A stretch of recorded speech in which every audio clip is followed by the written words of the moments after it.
Good Friday morning. It is finally Friday, and I'm Chris Allen here with your 270 weather.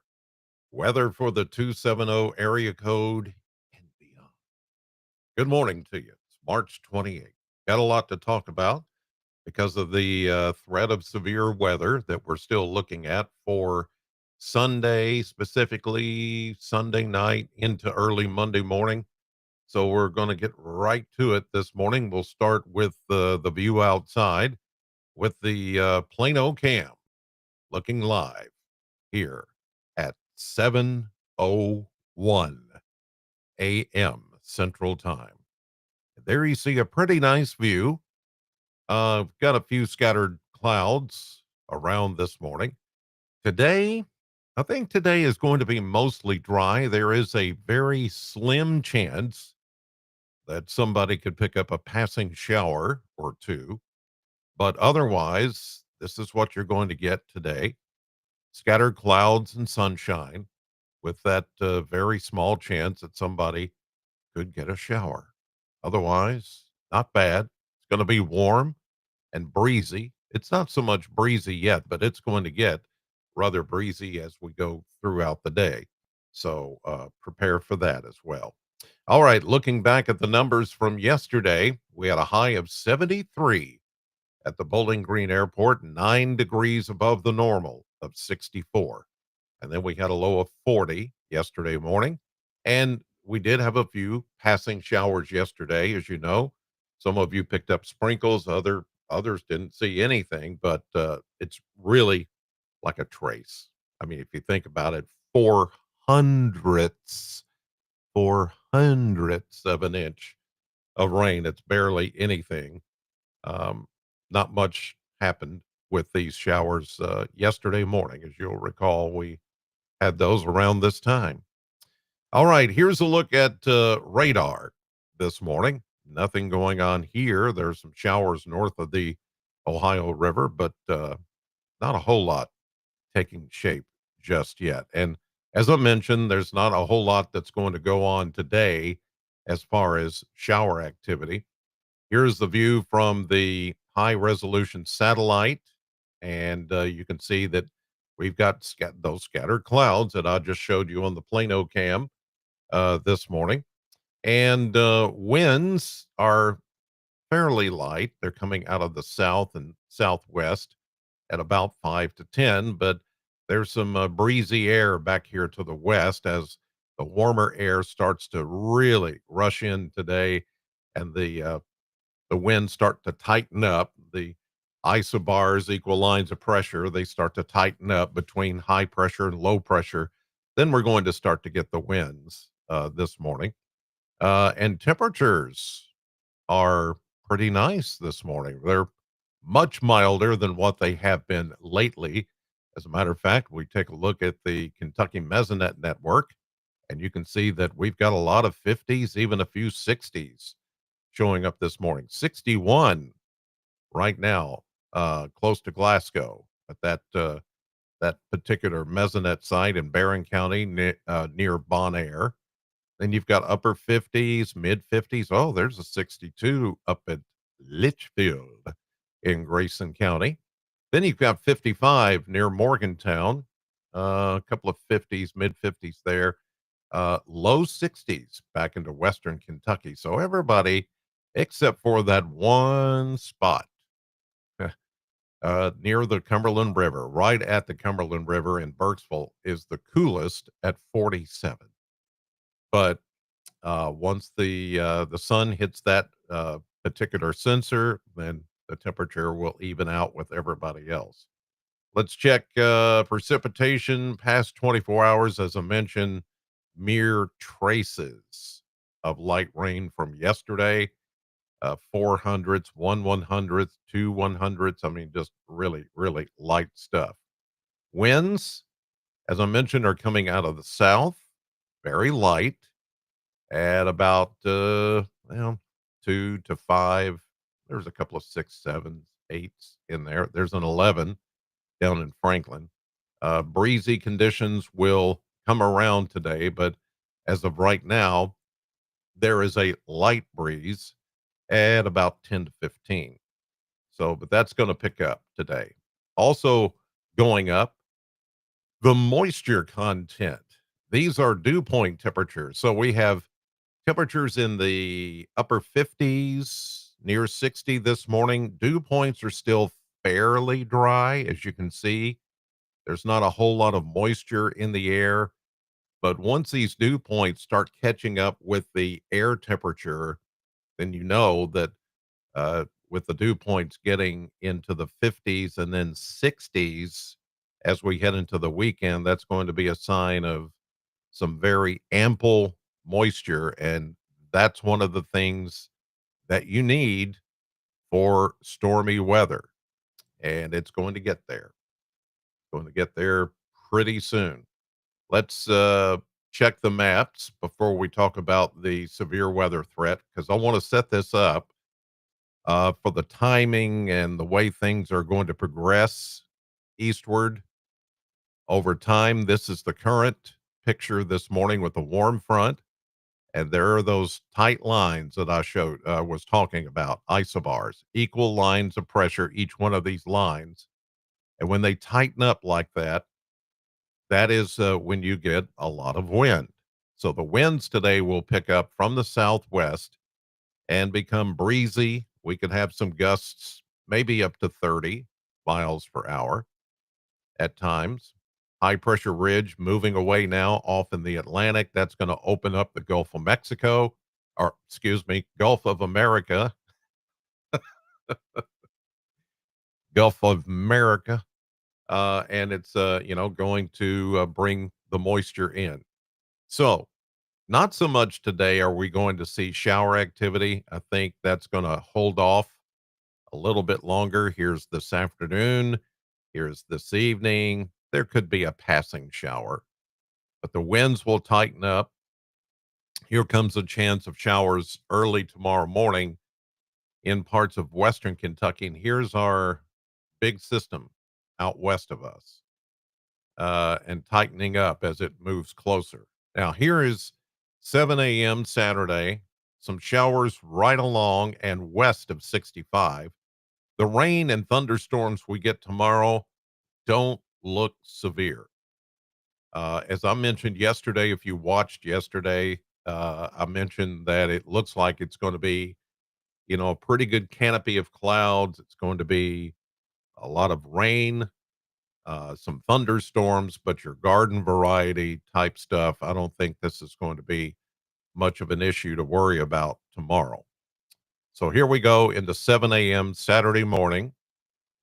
Here's about noon to 1 o'clock Saturday afternoon. That's when the little more heavier showers and thunderstorms start to come in. Good drenching rainfall as we get into the day tomorrow, anywhere from a half inch, 3/4 of an inch, and some with some of the heavier downpours could pick up an inch of rain. It's not out of the question. But this is really the first part of this whole system that's going to take place. This is around midnight to 1 a.m. early Sunday morning. Here we go into Sunday afternoon. And I don't know why there's nothing there. I mean, there's going to be a little bit of a break between the morning and the afternoon, but I think they, for some reason, they have all this blank. Uh, but I don't think it's, I think we're still, there's still going to be some showers there. It shows nothing. But anyway, we'll skip on to, here we go into Monday. Um, with leftover rain. Now, well, there's still going to be some pretty good rainfall as we get into Monday.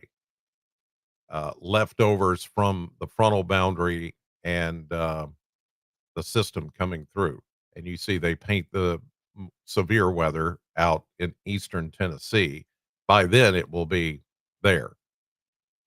Here we go with a little break that we get on Tuesday, but I'm watching another system that's going to come in for Wednesday and Thursday of next week, which could also produce more rain and, yes, more strong thunderstorms. This is Wednesday afternoon. Here's Thursday afternoon. So, right now we're right at 6 inches above normal on rainfall year to date, and we're going to add to it. There's going to be more rain. There may be more flooding issues. So that's another thing that we're going to have to watch with this next system is that chance that we could see more uh, minor flooding in the area, just as the waters have receded from the last go round. But here we go again. Okay, now let's talk severe weather. Today, not a problem. Anything that comes through today will be light, just a little shower. Most of you will not get anything. Around us will be those garden variety showers and maybe a thunderstorm. Let's go to tomorrow, and you can see again, no severe weather expected here. It's going to be back to the north and west.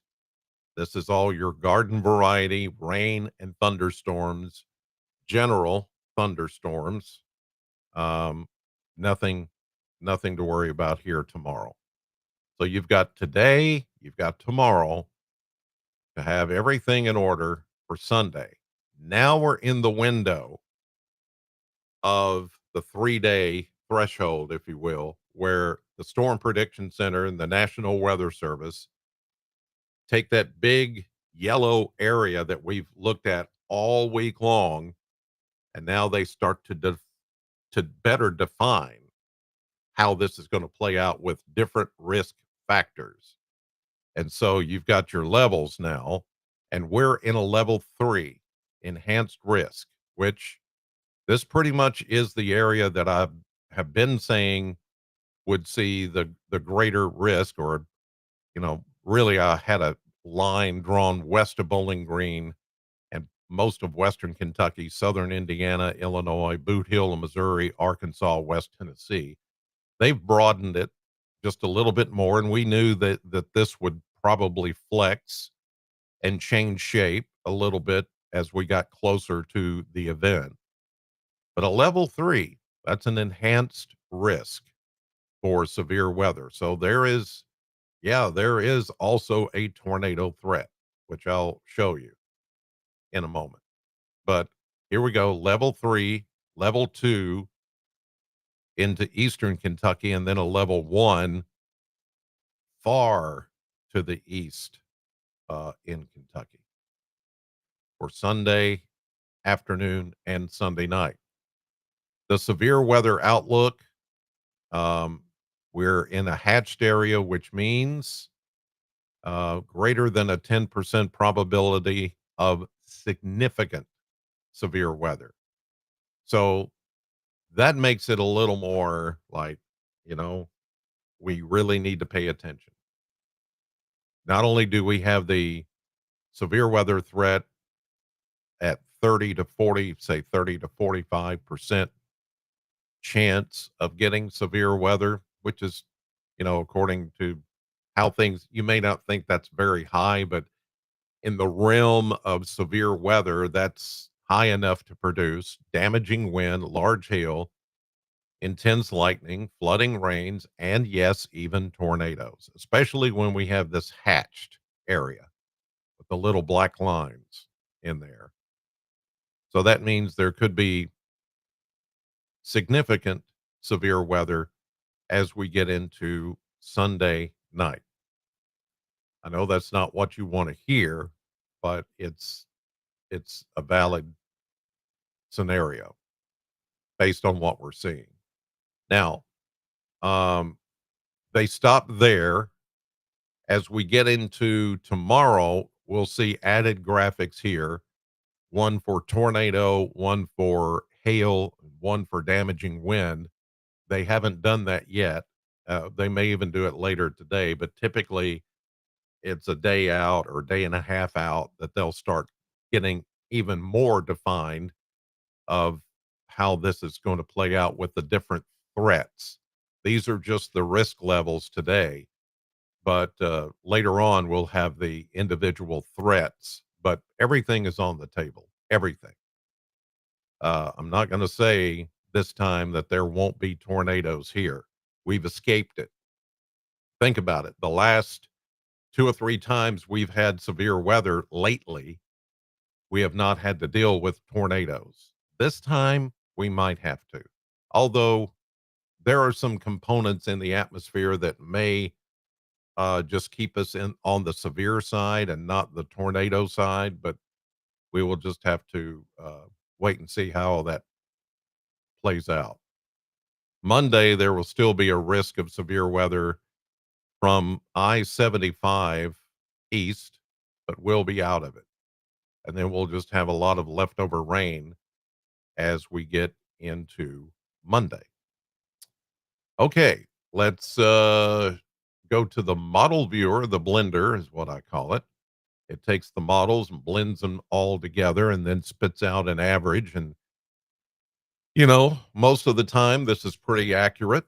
We're looking at 80 today and mid 70s with the clouds and the showers. That's going to keep us a little cooler than today. Today is going to be mostly dry, so that's why it's warmer than the next couple of days. But the amount of warmth that's there is going to stay there. It's just going to be diluted by rain and then the cloud cover, which will keep us down maybe 4 or 5 degrees the next couple of days. But 76s look good for tomorrow and Sunday. Then the cold front comes through and we cool down to, as you can see, we go 62 to 62. That means when the front comes through, then it's going to cool things down to where we have a low temperature in the 60s and a high temperature in the 60s. And then it gets much colder. As you can see, we go from 62 to 38 Monday night into Tuesday morning. That's the chilliest night that I can see over the next 10-day stretch. Not cold enough to have to bring in plants, but it's going to be chilly.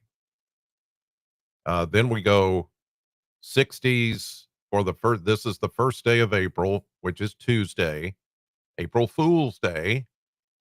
Mid 60s. Then we go back into the 70s, and here comes another system for Wednesday, Thursday, maybe even stretched out to Friday, Saturday next weekend. Then I see another front or two coming in that will cool us back down into the 60s. But we're going to watch for another system that could bring some active weather for Wednesday and Thursday of next week. So want you to be aware of that as well. So once we get rid of this one, we've got another one that's going to be next week right behind it. In fact, let me go back to, yeah, here we go. There's the severe weather outlook for next Wednesday, April 2nd. And we're already painted in, just like we were painted in for this one coming Sunday. At least this one will be in the middle of the week and not on the weekend. But there you go. There is a severe weather threat already up for next Wednesday. So they keep coming. It's just been an active weather pattern. It's been a while since we've seen one like this, but I can remember, oh gosh, back some time ago, been probably a couple of decades, or not that long, maybe, but it's been a few years ago when, we would, this is typically what we would see in the spring are these severe weather systems coming in one after the other. And each one would bring us, that threat of severe weather. It's just an active season. It's nothing that unusual. It's happened before. I want to show you rainfall because that is something that is also going to be a component of this system.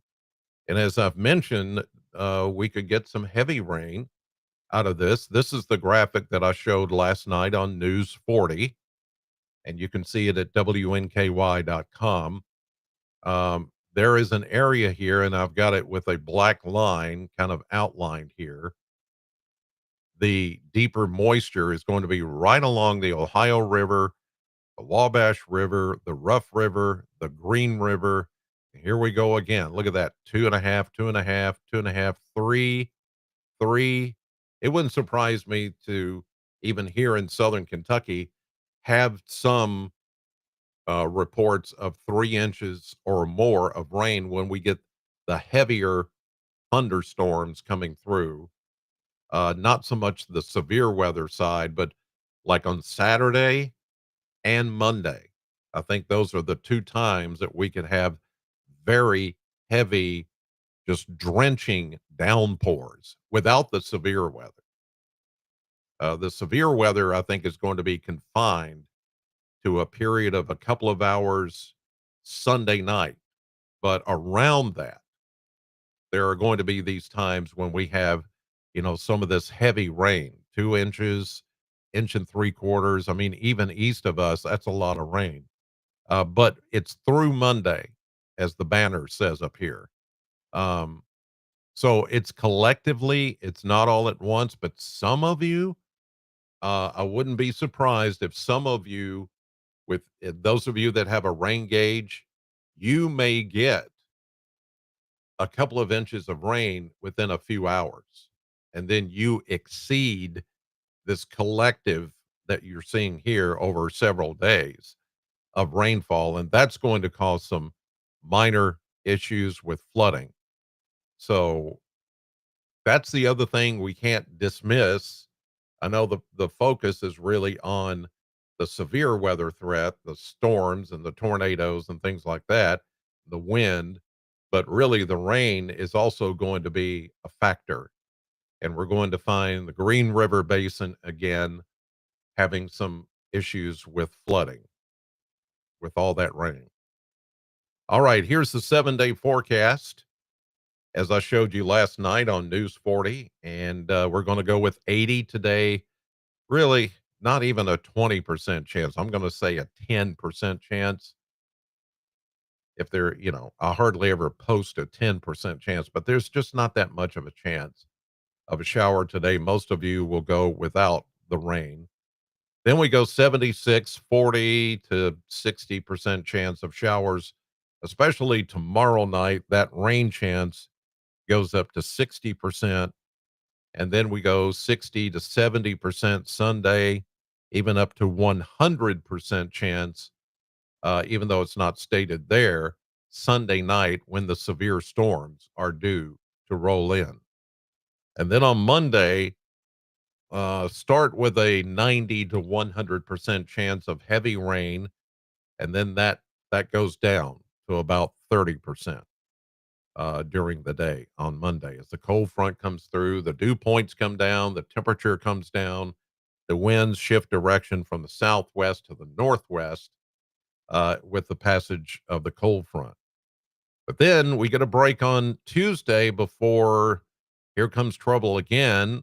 As I mentioned, for Wednesday and Thursday of next week, we jump right back into the mid and upper 70s, maybe close to 80. And there's more rain and thunderstorms in there to be found.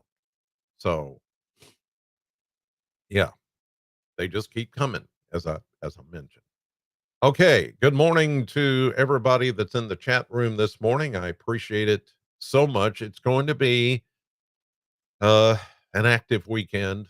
Um, Today, not so much. Tomorrow, just a lot of rain. I don't see any concerns for severe weather tomorrow for your Saturday.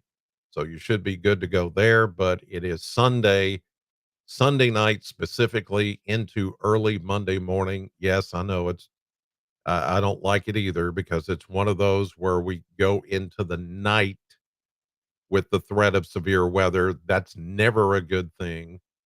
Let's just keep weather radios turned on. Let's keep the app up on our phones, make sure our phones are charged up and ready to go. And then we'll just ride through this together. In the meantime, have a great Friday. I'll see you tonight at 5, 6, and 10 on News 40 WNKY because local matters. Keep in mind on CBS 40, we have March Madness coverage, of course. Kentucky plays tonight. I've got on my blue. It's News 40, but it's UK blue. Uh, But that game, UK and Tennessee, that is going to be on TBS and True TV. TBS and True TV, not on CBS. It will not be on CBS 40. I know that kind of sucks, but it's not up to us. We would carry it if we could. That's a CBS decision, not ours. So it's out of our hands. Nothing we can do about it. But that's where you can watch the UK Tennessee game tonight, just after 6 o'clock. Go Big Blue, Big Blue Nation. They can do it. You guys have a great weekend. God bless you, and thanks for watching.